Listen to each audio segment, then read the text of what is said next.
What's going on, everybody?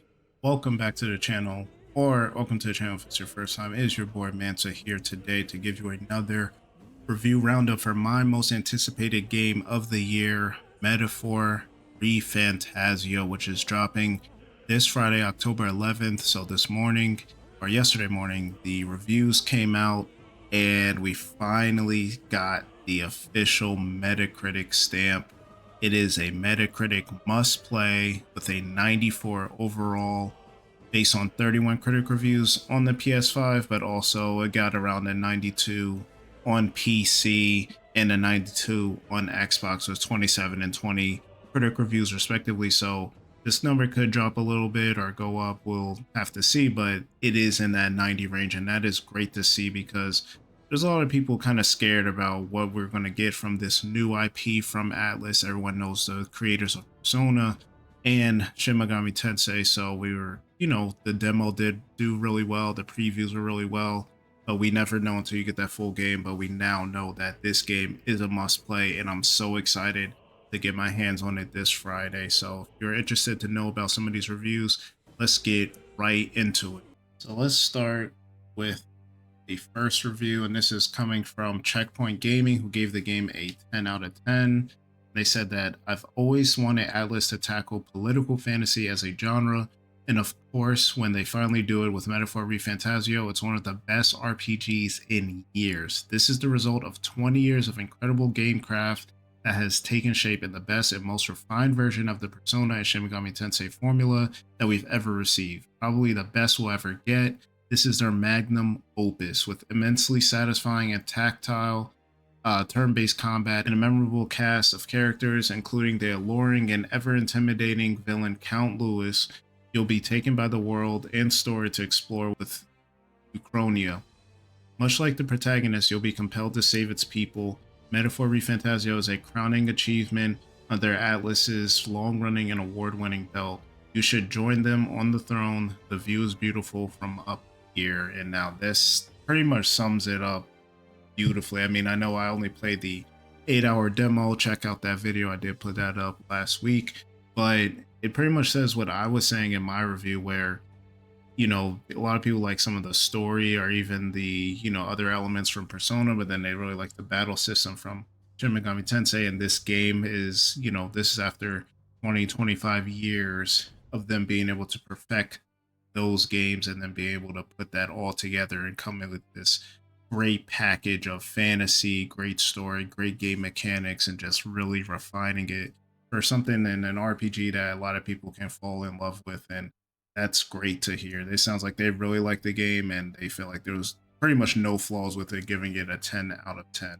Let's go on to Player 2, who also gave the game a 10 out of 10. They said, making something new when fans have sky-high expectations isn't easy. The Atlus has done it again with what I truly hope becomes a franchise. This is an RPG that people should absolutely play if they have a spare 100 or so hours, of course. And now this is basically referring to, with Persona, especially Persona 5 Royal being as popular as it has been and gotten a lot of people into the Persona series, Persona 3 Reload this year for people that didn't play the older games. Expectations are really high, especially when, they haven't had a new IP in multiple decades at this point, over 20 years. So for a new IP to come out of nowhere, and people have been waiting for it since at least 2018, maybe a little earlier. So for this to come out and actually, hit those highs, it's gives it even more stamp of approval because you want it to hit a certain height and it also hit those expectations. So you actually appreciate the game a lot more just for that. Now we go over to Noisy Pixel, who also gave the game a 10 out of 10. They said, in just about every way, Metaphor ReFantazio checks all the boxes for a masterful fantasy epic.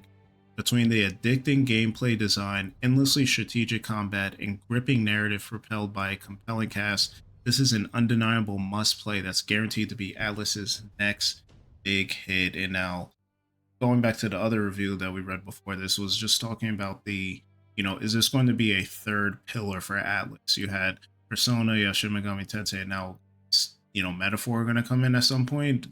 We don't know how the story goes or if they can do something, with the way this story goes and how the story is constructed.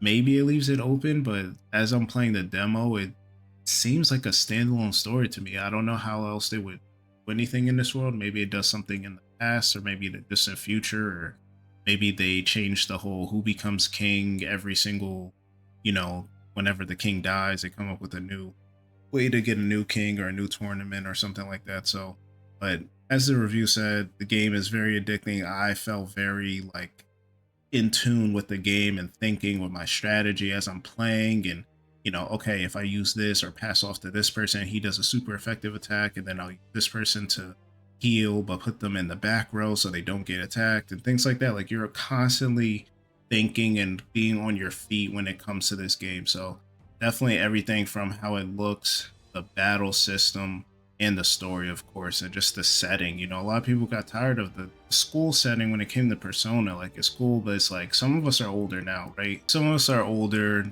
not, yeah, when we were 15, 16, 17, 18, even maybe in our early 20s, the school setting worked. But now that we're in our 30s, it's like, all right, I need something else. So, but good on Noisy Pixel giving this game a 10 out of 10.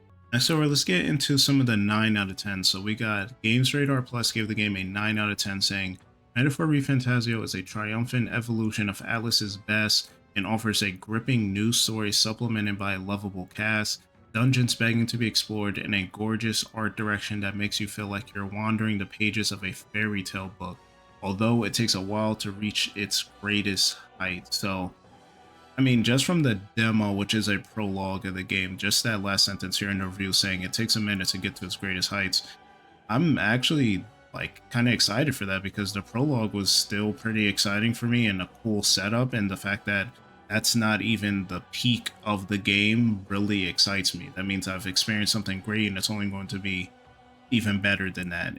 Like I said, the cast is a highlight here. The dungeons actually make you want to go through them and they don't feel like a slog. And one of the biggest things I liked with the change with the combat here is the fact that you don't have to jump into a battle anytime you fight lower level enemies. You can knock them out, get them off the map, and then just keep it. And that just makes the game like not break its process and just feel like you don't want to play the game as much, which they, unfortunately in like Persona 3 Reload, when I played it, that was a bit of a drag where you just, if you want to fight something and level up, you just had to go through the menus and fight, and just added too much into the game, broke. So it's good to see that that's not in this game. Now we go over to Push Square, who also gave the game a 9 out of 10. They said that Metaphor ReFantazio is one of the most memorable RPGs we've played in years. And pursuing a new property complete with a fantasy setting, Atlus has allowed its creativity to blossom, resulting in a brilliantly rich experience both in terms of narrative and audio-visual design. While Metaphor takes obvious gameplay and structural cues from the developer's previous projects, it combines and refines those elements to make an epic, kingdom-hopping adventure that feels unique and deeply fulfilling. So good stuff there. I was getting to some of the 8 out of 10. So, still good scores, but let's see, some of these reviews may point out some of the more flaws that the other reviews weren't kind of telling us about. So we got Digital Trends, who gave the game an 8 out of 10. It said, in many ways, Metaphor ReFantazio feels like the next mainline entry in the Persona series in all but name. In others, it carves out an identity all its own. The strategic turn-based combat system is just as satisfying as ever, while archetypes and globetrotting put a new perspective on an otherwise familiar experience. I could see the plot twist coming a mile away, but the endearing cast of characters made the journey worthwhile. It's not perfect, but Atlus has earned my vote of confidence. Consider me a follower, and the follower is pretty much a nod to some mechanics in the game, all followers. But it seemed like the main concern here was just the fact that maybe the story isn't as like, oh my god, not shocker or anything like that. It seemed like you could see some of the plot twists coming. I haven't really seen any yet. Obviously from the demo, we'll have to see, but I hope it's not something corny and predictable throughout the game. But either way, 8 out of 10, not bad.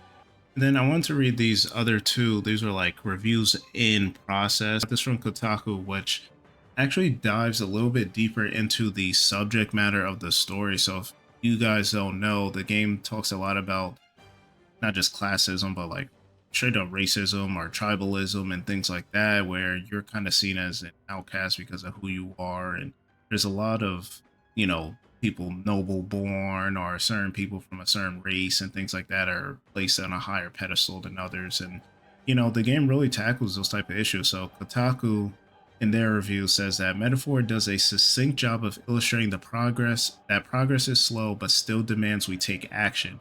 But the struggle for a better world still feels insurmountable to me some days in the face of what feels like a never-ending systemic failure. Reading fiction that believes in the possibility of a better world is not the same as fighting for one. Hosting is an activism. Imagining a world where everything is different with no consideration for how to actually get there is meaningless. Metaphor knows that fiction can change the world, but it also knows that inspiring people isn't enough if they don't follow through.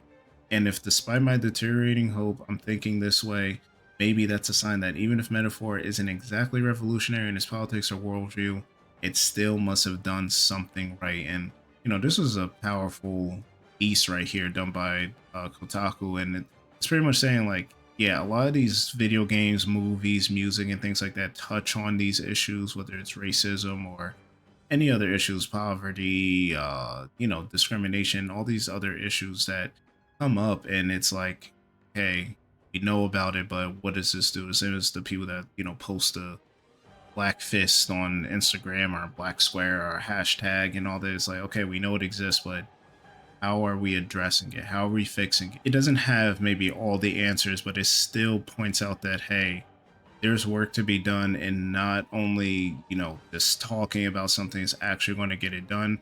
Conversations still need to be had, but action does need to be taken. Hopefully this game and other forms of media will inspire people to do so. So that pretty much wraps it up. As you can see, Metaphor, people are just been clamoring about it. It's been like that for at least the last 6 months. People getting previews and things of the game only saying positive things, and the game having a must play from Metacritic. And like I said, I did a video doing the whole prologue demo, so check that out. But I'm definitely excited for this game. Can't wait for it to come in. Got it coming in day one on Friday, October 11th. So you guys keep it, locked to the channel. Maybe we'll talk about some other videos from the game, and I'll do a full review on the game once I get my, 120 hours or however long I'm going to spend playing the game. But you guys let me know in the comment section below. Are you looking forward to this game? Do you care about it? Are you fans of Atlus and things like that? Leave a like and subscribe to the channel if you have not already, and I'll catch you on the next video.